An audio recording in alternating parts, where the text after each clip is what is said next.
Chairman P T I Imran Khan نے اسلام آباد میں احتجاجی جلسے سے خطاب کرتے ہوئے کہا کہ ملک میں انتشار پھیلانا نہیں چاہتا۔ قوم امریکہ کی نہ سازش قبول کرتی ہے اور نہ ہی ان چوروں کو قبول کرتی ہے۔ ان چوروں نے ہمیں اپنا عینی احتجاج نہیں کرنے دیا۔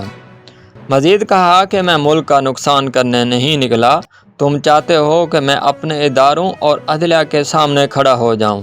عمران خان نے کہا کہ میں ملک پاکستان میں پیدا ہوا ہوں، اب یہ امپورٹڈ حکومت NRO2 لے رہی ہے۔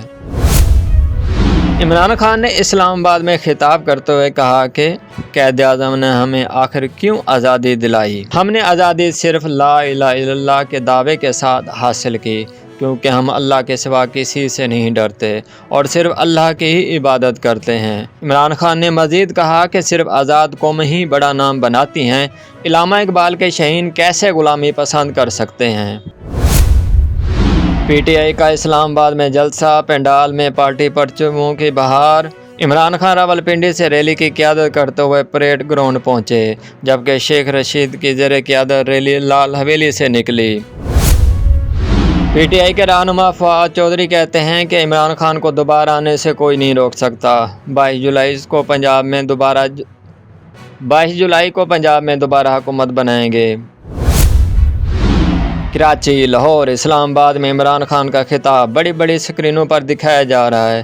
کراچی میں پولیس اہلکاروں کے طریقہ انصاف کا ٹرک روکنے کی کوشش بھی کی گئی۔ پولیس اور علی زیدی میں دھکم پیل بھی ہوئی، تمام رکاوٹیں توڑ کر ٹرک لے گئے۔ وزیر اعلیٰ KP کے محمود خان پردہ باغ پشاور میں پروگرام میں شریک ہوئے۔ وزیر اعظم شہباز شریف سے نون لیگ کی نائب صدر مریم نواز سے ملاقات۔ وزیر اعظم کے لاہور میں پارٹی اجلاس کی صدارت۔ نون لیگ کے رہنماؤں کو انتخابی مہم کے لیے ذمہ داریاں سونپی گئی۔ مریم نواز کل دھرمپورہ، 4 جولائی کو باگڑیا میں جلسوں کا پروگرام۔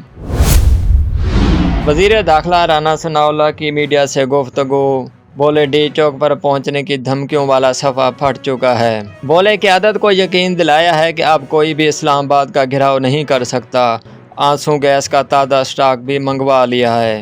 ملکی مسائل کے حل کے لیے سب لوگ اکٹھے ہیں، صرف فسادی ٹولہ انتشار چاہتا ہے، ایسی سیاست سے باہر آنا چاہیے۔ IMF $1 ارب کے لیے تگنی کا ناچ نچا رہا ہے۔ پاکستان نے IMF کی سب سے مشکل شرط بھی ماننے پر رضامندی ظاہر کر دی۔ ٹیکس چوری، منی لانڈرنگ، مشکوک اثاثوں کی نگرانی ہوگی۔ جائیداد کی اصل ویلیو کے تعین کا طریقہ کار بھی طے کیا جائے گا۔ ہدف کی تکمیل کے لیے اینٹی کرپشن ٹاسک فورس قائم کی جائے گی۔